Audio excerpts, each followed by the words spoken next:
because the entry was so heavy here, Roger, that they just couldn't get all the bikes out on track. It just wouldn't sustain it, so they had to split it into a couple of groups. But these guys have put on some really good performances in practice and qualifying. They deserved a shot to race. Yeah, they do, and put all that effort to come here, and for them to have this opportunity to be able to race is really cool. And it's also really awesome to see the grid being so big, where they need an A and a B main, and it's going to be a good race. All the racing in Super Hooligan class has always been awesome, and I expect that in the B main as well. Well, it's amazing, the growth. This hasn't been around that long, and it's just literally exploded. And I think one of the reasons is because, in a way, it's a run what you brung category, isn't it? So, whatever you have, you could probably come out and run it in this category, and it gives everybody a chance to come out and run on some of these iconic venues like WeatherTech Raceway Laguna Seca. Some of the field making its way up here for the lineup, and again, a few of the riders that were originally in the B group, in qualifying, there was a cutoff line to make it into the A main, and some of the riders were well above that in terms of speed, so they were able to get in and run. So, but again, everybody here, as Rogers indicated, deserves the opportunity to get out and run here. And so right now, we were talking about it, that we also have Michael Hill here, and he is down on the pre-grid and getting ready for what should be an entertaining race. Michael? Yeah, down here right in the thick of the action. This is a quick start procedure. So again, the riders literally line up one warm-up lap and then we go racing. You can see just over my right-hand side here, the riders already on the grid. The 720 down there is Danny Dominguez. I can see Dustin Dominguez there just coming off the grid. He's the team owner of 3D Motorsports. And an interesting story, guys, the 720 is actually Dustin Dominguez's father who is racing, Danny Dominguez. So he's lining up there, as you can see, on the second row of the grid, and spoke to him earlier in the weekend, now in his mid-50s, but loving his racing, and really going to be excited to see how he goes in this. I think it's great, father and son living the dream, and his dad said it's quite funny, I was the one that got Dustin into racing, and now it's payback. Now he has to wrench for me, which I thought was quite a nice little story, as we've got 2, 4, 6, probably only 11 riders or so on this grid in this last chance race, and away they go on the warm-up lap. And the noise from these bikes is absolutely deafening, but it's such a great spectacle as they get off on the warm-up lap. This is going to be a good race, boys.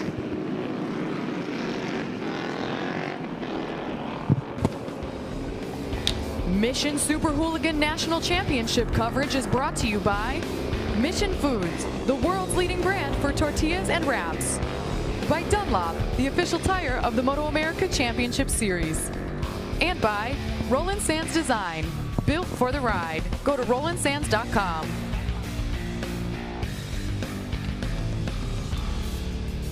Once again, getting ready for the B main here in the Roland Sands Design Mission Foods Super Hooligan National Championship, and it's a nice lead in here. Let's take a look at the track map. Again, an iconic venue.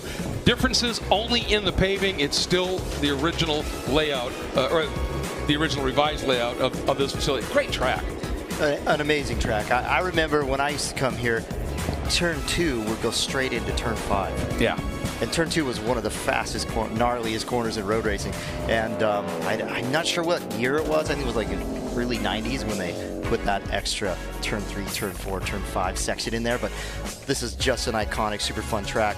Grand Prix racing's been here so many times, as well as World Superbike. And now we're going to get a chance to put our Super Hooligan B-Main riders out there on the track. Yeah, and you look right there at the corkscrew, maybe the most iconic corner in North American motorsports for sure.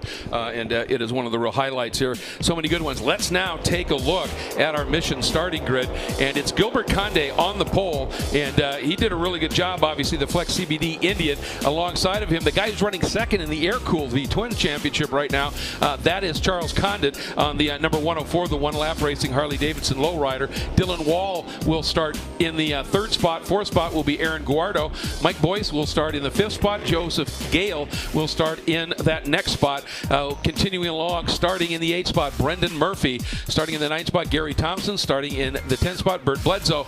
And rounding out the field, Michael Smith. And, even though these guys didn't make it into the A-main, they've still been really putting on some spectacular riding here. And it's so cool that, even though they didn't make that A-main, they get an opportunity to show what they can do here with this B-main. I think it's going to be a good one. It's been great working with the MotoAmerica guys and Chucky and Wayne, and they've really gave these guys a place to ride their motorcycles, and some of these guys, it's their first time here at this racetrack at iconic Laguna Seca, and they're getting to race their big V twins around this place. I know. How fun is that here? And all right, getting ready here. It's our start. Up into one. Look at the jump by the 104. Man, did he just hook up. Charles Condon, who started up front, got an absolutely spectacular launch, tipping it in here into turn 2, the Andretti hairpin. This is a corner that's caught a lot of people out over the weekend, and everybody thus far making their way through. Good start. The majority of these bikes are big air-cooled V-twins. I think there's a couple water-cooled bikes in there, but right now we've got Harley Davidson. The Harley Davidson in the lead. We've got an air-cooled Harley Davidson leading a couple water-cooled bikes as well. But top 6 all on, I believe, Harley air-cooled V-twins. I think in the 2nd spot, Michael Smith on the Quaid Harley Davidson actually closed up a little bit on the back of Condé. He made up some of that ground after that absolutely spectacular launch by Condé. As now arguably the most important corner on the track, turn 5. You've got to exit this turn with a big head of steam because you're making a stout climb. On these big V-twins too, there's so much torque. And these bikes, they rev to probably about 6,000 RPM, something like 5,800 RPM. I think the Indian Chief, that thing revs to about 40 or 5,400 RPM. It's not a crazy amount of RPM, but a lot of torque. Wow, and Charlie Condon a little bit wide there, tipping it down and through, and held onto it in the corkscrew, and now down through Rainey and heading into this really tricky and really fast turn 9, deceptively quick corner because of the banking. Look, the camber of these corners really changes the way that you can attack them, and on these big air-cooled bikes as well, they have really sticky tires. These are like Superbike tires, so they're able to really flick the bikes around. There's the Guadardo brothers. They're on their Harley Davidson Pan Americas, and I believe those bikes are both pretty new. They're trying to get them developed. Good looking motorcycles. They really are. And Sean took a look at Aaron going into turn 11. Aaron got in there just deep enough, but Sean got a huge drive out of turn 11 and is able to move by now, and that'll put him up into the 4th spot. It looks like he's dragging something on the left side. Saw a little fire coming off the foot peg. It's always cool to see two brothers going at it as well. They both built the bikes and race them and do the whole thing with Suicide Machine Co. So always good to have them out.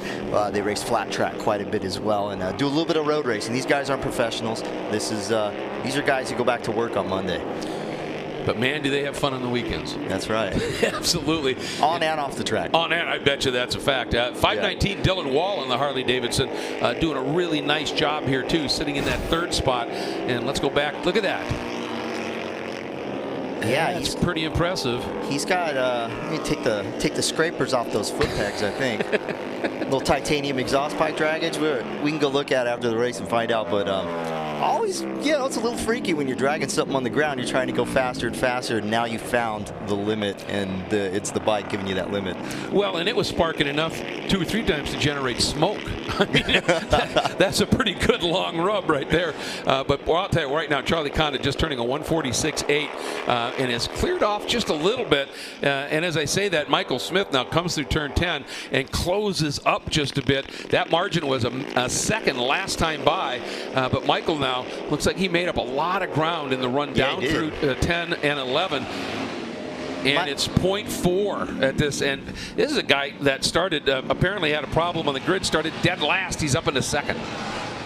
I think both these guys are on Milwaukee 8 Softails, which is, we're talking your standard issue family cruiser. Something you put the lady on, go down to the bar. Oh, pass for the lead. What an outside move. Just big speed through the exit at 2 and rounded him up around turn 3 into the lead. Now tipping it in to turn 4 here. Michael Smith, what a charge through the pack. From the back of the grid, that's That's got to feel good. That's got to feel really good. That always feels good. But fastest guy on the track was your pole sitter, the 108 to Gilbert Conde. Didn't get a great start. He's worked his way back up into fourth with a fast lap. You can see he had that inside line, and I think the 104 there of Conde ran a little wide at the exit at 2 and probably had to check up a bit, huh? Yeah, gave him an opportunity to get through clean, and you know, see maybe you can pull out a little gap on him. Looks like he has definitely had a little bit of speed catching him, and sometimes you get that momentum, and you just carry it through, get the pass done, and you know, put a little gap between you and who's behind you. And for Condit, obviously, this is important. He's second right now in that the air-cooled V-twin sort of championship within a championship here. Interesting to see the different lines that people will ride here down through Rainy Curve and then into 10. You know, early in, wide out, and then you see the converse there as well. But wow, did Condit roll some speed down into turn 10 and made a big chunk of that deficit right back. Yeah, he's not going to let this one go. He's got an opportunity to win a race at Laguna Seca. You know, sometimes you're going to put that extra bit of effort in, and he's just shaking his head there. He's trying to push that thing, whatever horsepower he can get out of it. Maybe he's having a problem with the clutch. Looks like he was messing with his clutch a little bit there. Well, you bring up a good point. You know, it doesn't look at the run he got down here, though. Now peeks to the inside, squares it up, down to the apex, and got down and underneath Michael Smith. Michael's now going to try and round him up. Now do the over-under, as once again Condit runs a little bit wide, and Michael has set that exit up to perfection and just shot through on the inside. That gave him the outside and a nice wide arc into turn 3, back in the lead. Yeah, you can really see that these bikes, they are pushing the limits of these bikes. Yeah, they are. It doesn't look like they're going, you know, as fast as some of the guys in Super Hooligan on the water-cooled bikes, but these air-cooled bikes do have limitations, and it's an exercise in just trying to get them to work as well as you can. Some of the flatter corners we have here at Laguna, sometimes you deck them out, and then you find your limit. You can't go any faster. You know, if the pegs are on the ground, the frame's on the ground, the primary's on the ground, you're at the limit. Well, that's the thing. I mean, the bikes may not be just as fast as a water-cooled bike, but that doesn't mean you don't ride them at the limit and give it everything you possibly can. And these two guys are doing exactly that. Gilbert Conde now on the number 108, another fast lap. He's up into third. Problem for him is he's 5 seconds off the pace, but he right now is running laps 1.5 seconds quicker than the guys up front. So it's going to be interesting. And again, you see those two really unique lines. But then down through here, this is where 104 Condit really rolls some exit speed and makes up a ton of that deficit. And here we go, tipping it in, and here he comes. Gilbert Conde, the pole sitter, who got a bad start. He is rolling some serious speed here. Last lap, a 144.9. I think he might be breaking that one again. He had the fastest second sector of all. Does he set a new fast lap in this one? He does. A 144.6, and that margin has dropped from 5 seconds down to 3 in 2 laps. He's booking. After a bad start like that, sometimes it takes a few laps to get it gathered up and get yourself sorted. But Gilbert's got an opportunity here to catch these guys if he doesn't make a mistake. He's on an FTR 1200, an Indian FTR 1200. Probably has a little bit of steam on these air-cooled bikes that are in front of him. I think he has every opportunity to catch him. Yep, 4 laps to go. It's when they come by, start finish this time, it'll be 3. So he's got some time, and there he is, just appearing into it. And as soon as you can start to see those guys and you recognize you're closing on them, that just is even more motivation, isn't it? I always loved having the carrot. I always ran my fastest laps of the race chasing somebody, and if somebody was close enough for me to catch him, I was going to do everything I could to catch him. Love having the carrot. It always pushes you. You know, all these guys, I'm sure they have their lap time they want to get to. Oh yeah, absolutely. You know, and having somebody in front of you helps you to push that lap time. It also takes the time away. Sometimes a race can feel a little long, even though this race is short. You know, when you're in the lead, even a short race feels long. Exactly. You know, and right now, Michael Smith has responded. Charles Condit. Oh! That was a serious off. Charles knows how to crash, so you see him tuck his arms in there. Absolutely, that was spectacular. He must be a skateboarder. How quickly he figured that out, man. And he was trying, because he had, after he got past, he went after Michael for a lap or so. Then Michael found some pace and took off, and Condit was trying to get back to him. And wow, that was unbelievable. So right now the margin will be Michael Smith to Gilbert Conde as they come through, and that is 3.9 seconds. Let's call it 4. Watch this one. You know, it looks like he ran out of ground clearance. Maybe dabbed the primary. And we talked about that ground clearance issue and finding the limit in a corner like Rainey. I mean, that's a fast corner too. That is not a fun place to go down. No, it is not. But how smart of him that at the minute he came off to grab those arms like that, and he did a head pirouette and the whole thing. That was just remarkable presence of mind, for lack of a better term, to figure out here's what I need to do here. That spun him around so quick his visor came off. Yeah. that's some G's right there. It's a fairly violent crash. Good to see he's up and around and fine. And, absolutely. A little bit of skills riding, but quite a bit of skills crashing too. Yeah, once it happened. And you know what? I noticed in that one, he changed his line in Rainey that time. He was a little bit tighter to the inside. Yeah. And that, that changed his lean angle, didn't it? Also with these bikes, I mean, even the body language, you got to get off them as far as you can. You got to really push the bike up to try and get the parts that are going to drag off the ground. That's a really good point here. And last lap, Gilbert Conde dipped into the 143s at a 143.8. So he is really rolling some speed right now. And when they come by start finish, we'll have 2 laps to go. And the margin last time by, as I said, 4 seconds essentially. Let's see where it is right now. But that Flex CBD Indian is really showing some pace right now. What does he do in terms of a time? And what's the deficit at this stage? Oh, that's a big one, from 4 to 2.8 seconds, and he rolled a 143.8. So a second consecutive lap in the 143s. He's coming. You got to wonder with that crash sometimes. You're getting settled into a pace. You think you're making up some ground, and somebody in front of you crashes. It makes you think twice. Yeah. You're like, hey, I'm in a podium spot. For this race, he's in second place. Maybe you can just chill, make sure he finishes, or we're going to see if he's got the heart to try and pass Michael Smith. Try and catch Michael Smith, but you got to catch him first before you pass. Well, that's it, and those are not always equally easy. Catching's one thing, passing's the other. But that didn't seem to change him up too much, because as I said, that fastest lap, the lap before the crash, he went a 143.3, and this last one he went a 143.8. So it didn't upset him too much. But the thing right now for Michael Smith, that last lap, he lost a tick over a second. But he's got that almost 2.8 second lead. If he can maintain that pace for one more lap, he could be in good shape. So for Michael Smith right now, on that number 918, that is the Quaid Harley Davidson, he just needs to hit his marks. Just not make any mistakes and just roll through with as much consistent pace as he can. And the horsepower of that Indian FTR 1200 can take advantage of those straightaways, Yep. But it looks like Michael's carried maybe potentially a little bit more corner speed, maybe a little more entry speed, maybe a little bit more effective on the brakes. Where the FTR 1200, he's taking advantage of the straightaways, but he's in sniffing distance of the 918. He is, but white flags coming out this time by, and it's all going to come down to what's the margin and what is the pace that Michael Smith can dig deep to find right now. Not a bad one. Fastest lap of the race, a 143.0 to a 143.6 for Gilbert Conde, and that margin went up to 3.3 seconds. Michael Smith is finding it. It looked like Gilbert may have made a mistake going into 11 as well. We saw him making up that gap, and next thing you know, he stretched it. But Michael Smith running his personal best lap. That's got to feel good, for these air-cooled bikes getting down into the low 40s.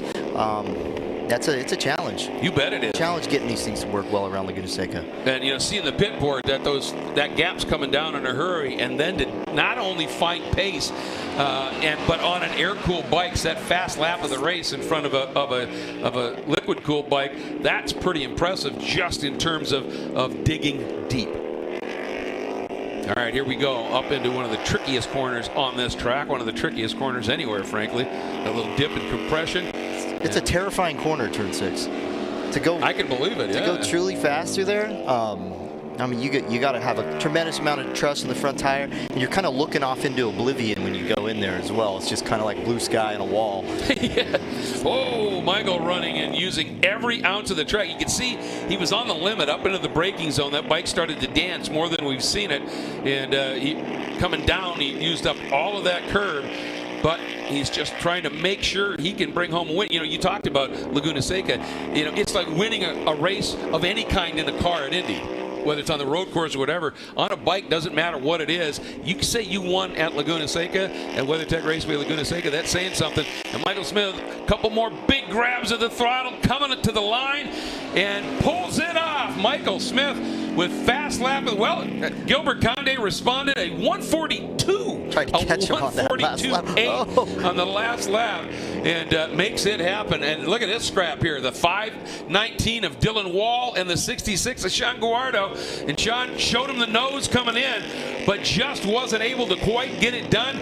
He's given it everything he can, and Dylan Wall, what happened there? Did he hit a neutral or something? Because Guardo didn't look like he was going to have it, and then suddenly the Harley of Dylan Wall just laid down on the front straight. You know, he was sitting up out of the seat, like, you know, just swerving around, like looking back, like, hey, are you going to race me?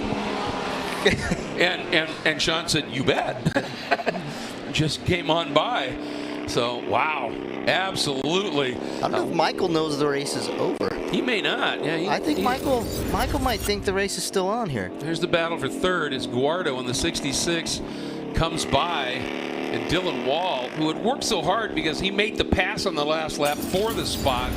I've got to wonder if he didn't have a shift problem or something, because he had that one. He had that pass made for the podium. So, but right now it's Michael Smith enjoying the victory lap.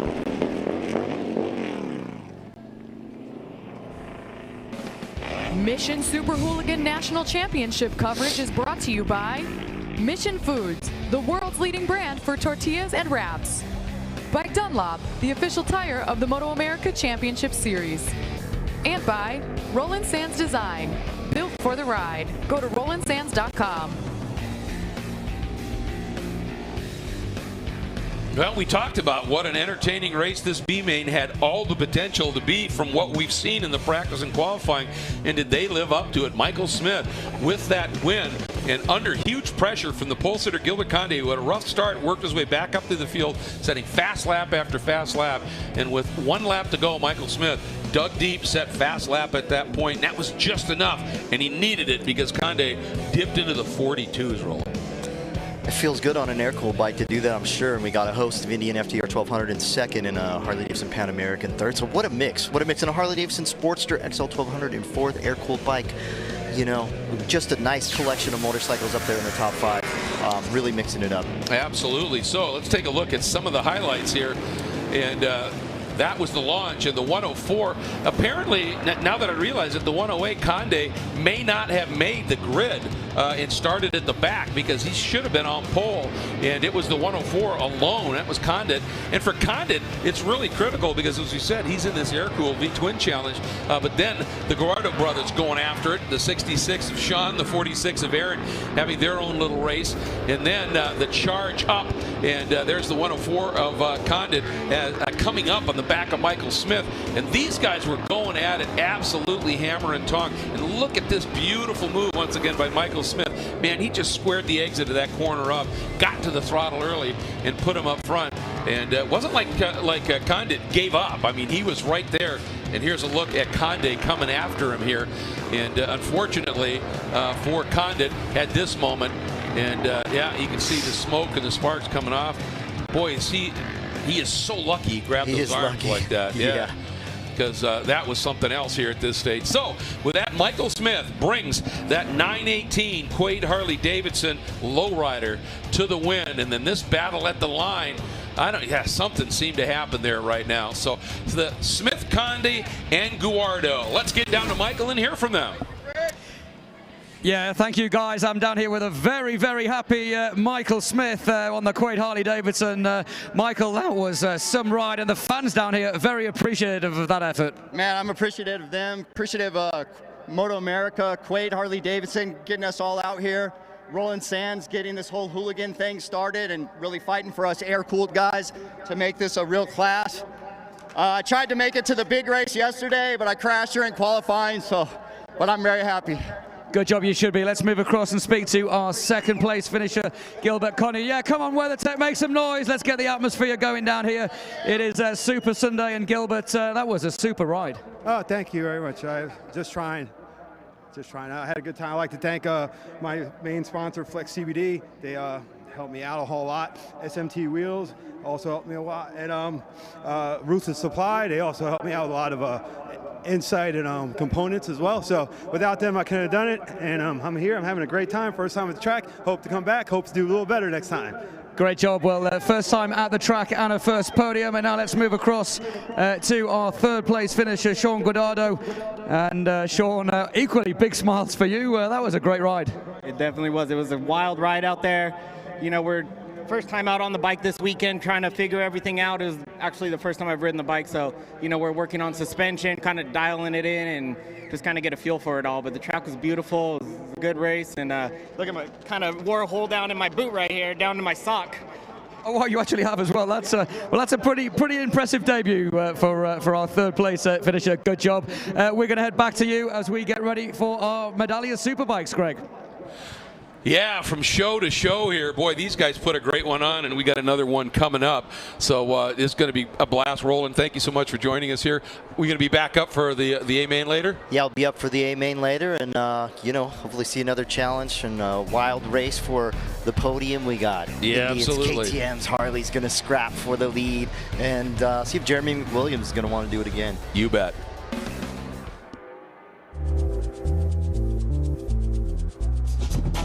What we do here at Rye Helmets is actually, in racing services, is a piece that we use for our research and development. There's not many places where we can actually use video to confirm how a rider crashes. We can't use video on a street to see how a cheek pad works. And when you do it in a laboratory, you don't get the same conditions you're going to get when you're out in the